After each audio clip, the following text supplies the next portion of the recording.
പാകിസ്ഥാനിൽ വോട്ടെണ്ണൽ ഏറെക്കുറെ പൂർത്തിയായി. ഫലമറിഞ്ഞ 264 സീറ്റുകളിൽ 124 സീറ്റുകൾ നവാസ് ഷെരീഫിന്റെ പാകിസ്ഥാൻ മുസ്ലിം ലീഗിന് ലഭിച്ചു. ഫലം പുറത്തുവരാനുള്ള 8 സീറ്റുകളിൽ 6ലും നവാസിന്റെ പാർട്ടി ലീഡ് ചെയ്യുന്നു. മൻമോഹൻ സിംഗിനെ സത്യപ്രതിജ്ഞയ്ക്ക് ക്ഷണിക്കുമെന്ന് നവാസ് ഷെരീഫ് പറഞ്ഞു. വോട്ടെടുപ്പ് പൂർത്തിയാകുമ്പോൾ നവാസ് ഷെരീഫ് അധികാരമുറപ്പിച്ചു. പാകിസ്ഥാൻ തെഹ്രീക്കെ ഇൻസാഫും PPPയും രണ്ടാം സ്ഥാനത്തിനായുള്ള മത്സരത്തിൽ തന്നെ. 32 സീറ്റുകളാണ് ഇമ്രാൻഖാന്റെ പാർട്ടിക്ക് ലഭിച്ചത്. PPPക്ക് 30 സീറ്റുകളും 31 സീറ്റുകളിൽ സ്വതന്ത്ര സ്ഥാനാർത്ഥികൾ വിജയിച്ചു. മുത്തഹിദ ഖൗമി മൂവ്മെന്റിന് 17 സീറ്റുകളും ജമായത്തുൽ ഉലമയ്ക്ക് 10 സീറ്റുകളും ലഭിച്ചു. ജമാഅത്തെ ഇസ്ലാമിക്ക് 3 സീറ്റുകളാണ് ലഭിച്ചത്. 2 സീറ്റുകളിൽ ലീഡുണ്ട്. പഞ്ചാബ് പ്രവിശ്യയിൽ 287-ൽ 201 സീറ്റുകൾ നേടി നവാസ് വിഭാഗം 3/1 ഭൂരിപക്ഷം ഉറപ്പാക്കി. സിന്ധിൽ PPPയും ഖൈബർ പഖ്തൂൻഖയിൽ തെഹ്രീക്കെ ഇൻസാഫും ഭരണമുറപ്പിച്ചു. ബലൂചിസ്ഥാനിൽ ആർക്കും ഭൂരിപക്ഷമില്ല. കറാച്ചിയിൽ തെരഞ്ഞെടുപ്പ് ക്രമക്കേടുകൾക്കെതിരെ തെഹ്രീക്കും മറ്റു പാർട്ടികളും പ്രതിഷേധ പ്രകടനം നടത്തി. എന്നാൽ കറാച്ചിയിലെ തെരഞ്ഞെടുപ്പ് ഫലം റദ്ദാക്കിയാൽ കറാച്ചി പാകിസ്ഥാനിൽ നിന്ന് വിട്ടുപോകുമെന്ന് MQM നേതാവ് അഫ്സൽ ഹുസൈൻ ഭീഷണി മുഴക്കി. അതേസമയം ഇന്ത്യയുമായുള്ള ബന്ധം ഊഷ്മളമാക്കുമെന്ന് നവാസ് ഷെരീഫ് പറഞ്ഞു. സത്യപ്രതിജ്ഞയ്ക്ക് ഇന്ത്യയുടെ പ്രധാനമന്ത്രി മൻമോഹൻ സിംഗിനെ ക്ഷണിക്കുമെന്നും നവാസ് അറിയിച്ചു. News desk media 1. Sarabjit Singh കൊല്ലപ്പെട്ട സാഹചര്യത്തിൽ തീർത്ഥാടകരുടെ സന്ദർശനം നിയന്ത്രിക്കണമെന്ന് ഇന്ത്യ പാകിസ്ഥാനോട് ആവശ്യപ്പെട്ടു. അജ്മീർ ദർഗയിൽ ഉറൂസ് നടക്കാനിരിക്കെയാണ് ഇന്ത്യയുടെ മുന്നറിയിപ്പ്. ആയിരക്കണക്കിന് പാകിസ്ഥാൻ സന്ദർശകരാണ് അജ്മീർ ഖാജ മൊയിനുദ്ദീൻ ചിസ്തിയുടെ ദർഗയിലെ ഉറൂസിൽ പങ്കെടുക്കാൻ ഇന്ത്യയിലെത്തുന്നത്. ഇക്കാര്യം പാകിസ്ഥാനെ ഇന്ത്യൻ ഹൈക്കമ്മീഷണറെ അറിയിച്ചതായി കമ്പനികാര്യമന്ത്രി സച്ചിൻ പൈലറ്റ് പറഞ്ഞു. हमारे हाई कमीशन ने पाकिस्तान में वहाँ की सरकार को ये कहा है कि इस वर्ष अगर वो इस यात्रा को नहीं करेंगे तो बेहतर होगा. കശ്മീർ വനിതകൾക്ക് പച്ചക്കറികളുടെയും പഴവർഗ്ഗങ്ങളുടെയും സംസ്കരണത്തിൽ പ്രത്യേക പരിശീലനം. ബുദ്ഗാം ജില്ലയിലെ വ്യവസായ പരിശീലന സ്ഥാപനമാണ് ഒരു വർഷ ഡിപ്ലോമ സംഘടിപ്പിക്കുന്നത്. താഴ്വരയിലെ വനിതകൾക്ക് കൂടുതൽ തൊഴിലവസരങ്ങൾ ലഭ്യമാക്കുന്നതിന്റെ ഭാഗമായാണ് ഭക്ഷ്യ സംസ്കരണത്തിൽ പരിശീലനം സംഘടിപ്പിച്ചത്. സർക്കാർ സംഘടിപ്പിച്ച പരിശീലന പരിപാടി ഗുണകരമായെന്ന് ഡിപ്ലോമ വിദ്യാർത്ഥിനി ബുഷ്ര പറഞ്ഞു.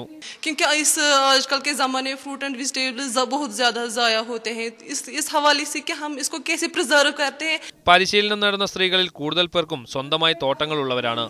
വീട്ടിൽ തന്നെ ജോലി ചെയ്യാമെന്നതാണ് ഇതിനെ കൂടുതൽ ആകർഷണീയമാക്കുന്നതെന്ന് മറ്റൊരു വിദ്യാർത്ഥിനി അഭിപ്രായപ്പെട്ടു. मेरे हिसाब से मुझे ये लगा कि ये हम गर्ल्स के लिए सबसे ज्यादा बेस्ट हैं क्योंकि हमें हमेशा घर में ही रहना होता है. പരിശീലനത്തിന് ശേഷം നല്ല ജോലി ലഭിക്കുമെന്ന പ്രതീക്ഷയിലാണ് ഇവർ. പരിശീലനം താഴ്വരയിലെ പെൺകുട്ടികൾക്ക് അനുയോജ്യമാണെന്ന് ചരാരെ ഷെരീഫിലെ ITI സൂപ്രണ്ട് പറയുന്നു. ये लड़कियों के लिए बहुत अच्छा ट्रेड है. तो यहाँ पे क्योंकि लोकल हमें रॉ मटेरियल दस्तयाब है, वेजिटेबल्स, സ്വന്തമായി ചെറുകിട കച്ചവടം നടത്താനും ഇതിലൂടെ പെൺകുട്ടികൾക്ക് കഴിയുന്നു. ഭക്ഷ്യ സംസ്കരണത്തിന് ഉപയോഗിക്കുന്ന യന്ത്രങ്ങളുടെ പ്രവർത്തനങ്ങളെക്കുറിച്ചും പരിശീലനം നൽകുന്നുണ്ട്. News desk media 1. ഇസ്രായേൽ ജയിലിൽ കഴിയുന്ന ജോർദാൻകാരെ വിട്ടയക്കണമെന്ന ആവശ്യം ശക്തമാകുന്നു. തടവുകാരെ മോചിപ്പിക്കണമെന്നാവശ്യപ്പെട്ട് കുടുംബങ്ങൾ സമാധാനപരമായി മാർച്ച് സംഘടിപ്പിച്ചു. ഇസ്രായേൽ ജയിലിൽ മോചനം ആവശ്യപ്പെട്ട് കഴിഞ്ഞ ഒരാഴ്ചയായി ജോർദാൻ തടവുകാർ നിരാഹാര സമരത്തിലാണ്. ഇതിനു പിന്നാലെയാണ് ഇവരുടെ മോചനം ആവശ്യപ്പെട്ട് ബന്ധുക്കളും രംഗത്തെത്തിയത്. ഇസ്രായേൽ ഭരണകൂടം യാത്രയ്ക്ക് വിലക്കേർപ്പെടുത്തിയതിനാൽ ബന്ധുക്കൾക്ക് ജയിലിലെത്തി തടവുകാരെ സന്ദർശിക്കാൻ കഴിയുന്നില്ല. തടവുകാരെ മോചിപ്പിക്കാൻ ആവശ്യമായ നടപടികൾ ജോർദാൻ ഭരണകൂടം ഉടൻ സ്വീകരിക്കണമെന്ന് പ്രതിഷേധം സംഘടിപ്പിച്ചവർ ആവശ്യപ്പെട്ടു.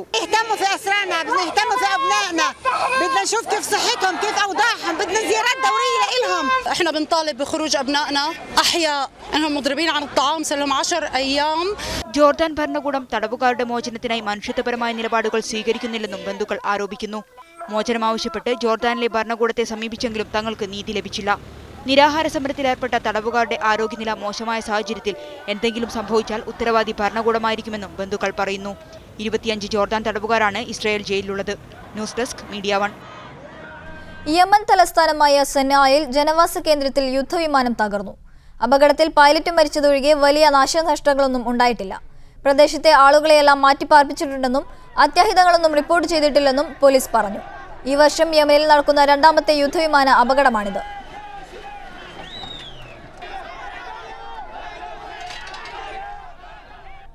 സിറിയ വഴിയുള്ള ലബനന്റെ വ്യാപാരം തടസ്സപ്പെടുന്നു. ഇതുമൂലം കടൽ ഗതാഗതത്തിലൂടെയാണ് ഇപ്പോൾ പ്രധാനമായും വ്യാപാരം നടക്കുന്നത്. തുർക്കി പോലുള്ള മറ്റു മാർക്കറ്റുകളിലേക്കുള്ള വ്യാപാര ബന്ധമാണ് പ്രധാനമായും തടസ്സപ്പെട്ടത്. സിറിയയിലെ ആഭ്യന്തര പ്രശ്നമാണ് ലബനൻ കടൽ മാർഗമുള്ള വ്യാപാരത്തെ ബാധിച്ചത്. കഴിഞ്ഞ കുറേ വർഷങ്ങളായി ലബനാന്റെ വ്യാപാരം സിറിയയിലൂടെയുള്ള റോഡ് മാർഗമായിരുന്നു. സിറിയയിലെ ആഭ്യന്തര യുദ്ധം തുടങ്ങിയതിനു ശേഷം കടൽമാർഗം വ്യാപാരം നടത്താൻ ലബനാൻ തീരുമാനിച്ചു. ഇതിനായി തുറമുഖങ്ങൾ നവീകരിച്ചിട്ടുണ്ട്. നേരത്തെ തന്നെ അത്യാവശ്യം വ്യാപാരം നടക്കുന്ന ട്രിപ്പോളി തുറമുഖങ്ങൾ സജീവമാണ്. മുൻകാലത്തെക്കാളും തുറമുഖങ്ങളിലെ സൗകര്യങ്ങൾ വർദ്ധിപ്പിച്ചിട്ടുണ്ടെന്ന് ട്രിപ്പോളി തുറമുഖത്തെ ജീവനക്കാർ പറയുന്നു.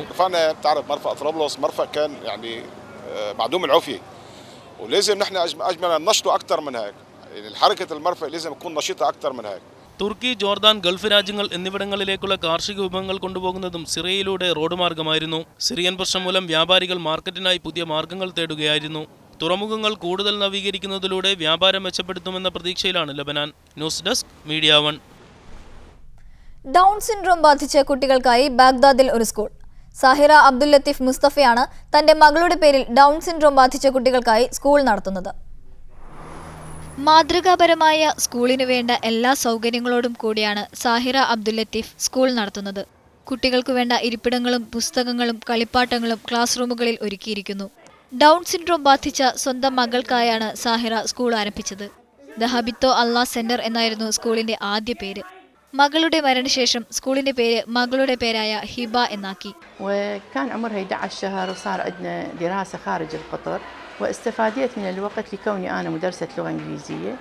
എഴുതാനും വായിക്കാനും പഠിപ്പിക്കുന്നതിനൊപ്പം ഗണിതം, ഇംഗ്ലീഷ്, കമ്പ്യൂട്ടർ എന്നിവയും സാഹിറ പഠിപ്പിക്കുന്നു.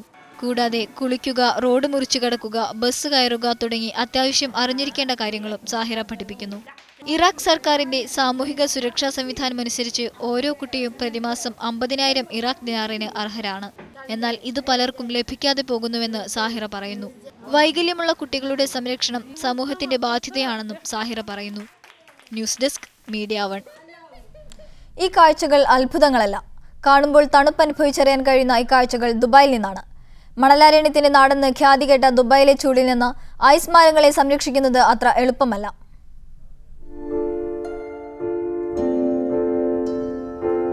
Burj Al Arab, Burj Khalifa തുടങ്ങി ദുബായിലെ ഒട്ടുമിക്ക പ്രകൃതി രമണീയ കേന്ദ്രങ്ങളും ഐസ് കട്ടയിൽ ദൃശ്യവിസ്മയം തീർക്കുന്നു.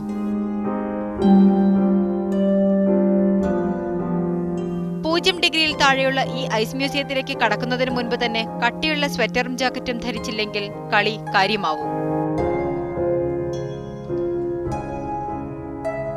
2007 ഐസ് മ്യൂസിയം തുടങ്ങിയത്. 60 ദിർഹം നൽകി അകത്ത് പ്രവേശിച്ചാൽ 40 മിനിറ്റ് അവിടെ ചെലവഴിക്കാം. ഒപ്പം ഒരു കപ്പ് ചൂട് കോഫിയും.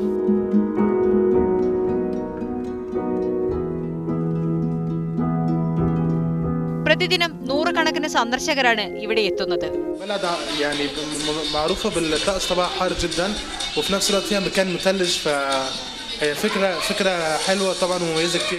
News desk media 1.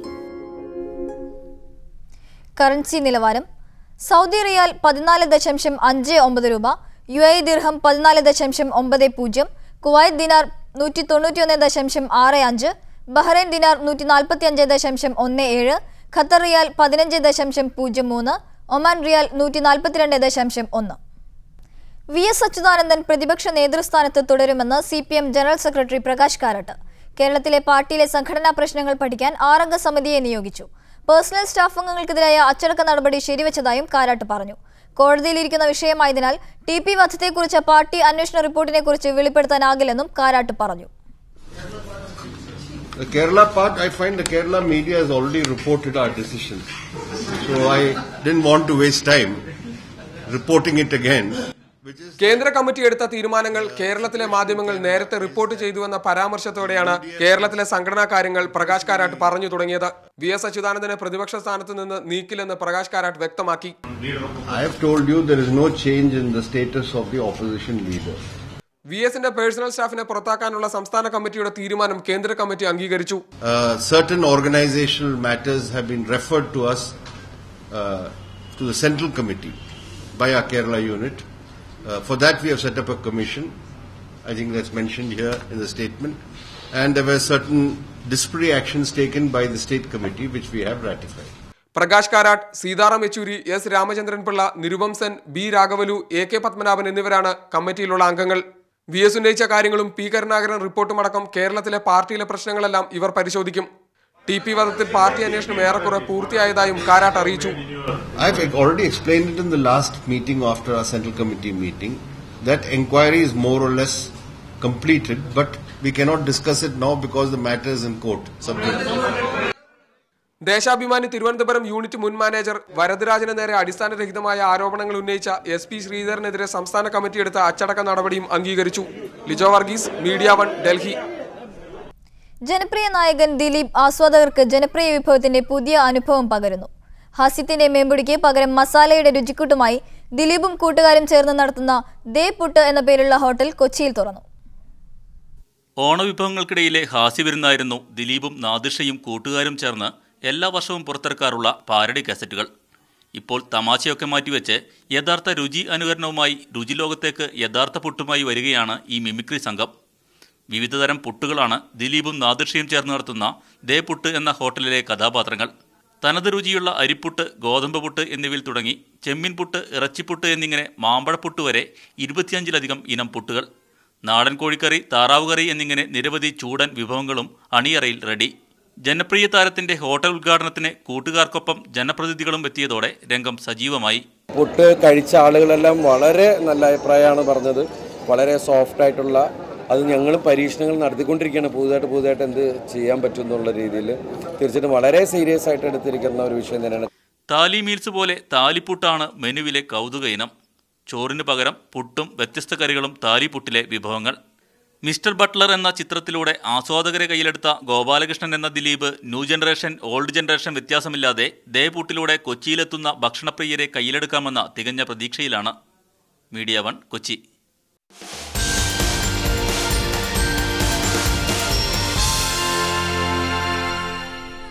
കുട വിറ്റ് കിട്ടുന്ന കാശുകൊണ്ട് നിർധനരായ രോഗികൾക്ക് സഹായം ചെയ്യുകയാണ് തൃശൂരിലെ ഒരു കൂട്ടം വിദ്യാർത്ഥികൾ.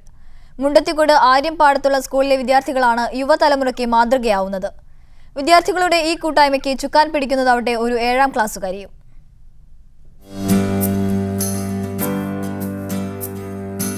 അർബുദം ഉൾപ്പെടെയുള്ള രോഗങ്ങൾ കൊണ്ട് വലയുന്നവരെ എങ്ങനെ സഹായിക്കാമെന്ന ചോദ്യത്തിന് സ്കൂളിലെ അധ്യാപകരും വിദ്യാർത്ഥികളും ചേർന്ന് കണ്ടെത്തിയ ഉത്തരമാണ് കുട നിർമ്മാണം.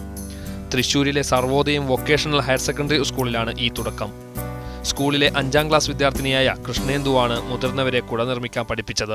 ഞാൻ 4ാം ക്ലാസ് മുതലാണ് കുട നിർമ്മാണം പഠിച്ചിട്ടുള്ളത്. ശശിമാഷ് കുട ഉണ്ടാക്കാൻ അറിയോ ചോദിച്ചു. ആന്ന് പറഞ്ഞപ്പോൾ പിന്നെ കുട നിർമ്മാണം ചേച്ചിമാരെ പഠിപ്പിക്കാൻ പറഞ്ഞു. ഒരു കുടയും കുഞ്ഞുപെങ്ങളും എന്നാണ് സംരംഭത്തിന്റെ പേര്. സ്കൂളിലെ 50ഓളം വരുന്ന NSS വളണ്ടിയർമാരും ഇതിനകം കുട നിർമ്മാണം പഠിച്ചു. 180 രൂപ മുതൽ 220 രൂപ വരെയാണ് കുടയുടെ വില. ഇതിനകം 1000-ലധികം കുടകൾ നിർമ്മിച്ചു. തൊഴിലധിഷ്ഠിത വിദ്യാഭ്യാസത്തിന് പഠനത്തോടൊപ്പം തൊഴിലെന്നൊരാശയവും നാഷണൽ സർവീസ് സ്കീം വിദ്യാർത്ഥികൾക്ക് ഒരു ജീവകാരുണ്യ പ്രവർത്തനത്തിന്റെ തുടക്കവുമാണ് നമ്മൾ ഇതിലൂടെ ലക്ഷ്യമിടുന്നത്. സ്കൂളിലെ സഹകരണ വിപണനമേളയിലൂടെയും മറ്റുമാണ് കുടകൾ വിറ്റഴിക്കുന്നത്. വിൽപ്പനയിലൂടെ ലഭിക്കുന്ന പണത്തിന്റെ 50% 5 മുതൽ 16 വയസ്സുവരെയുള്ള കുട്ടികളുടെ ചികിത്സക്കും വിദ്യാഭ്യാസത്തിനായും ഉപയോഗിക്കും.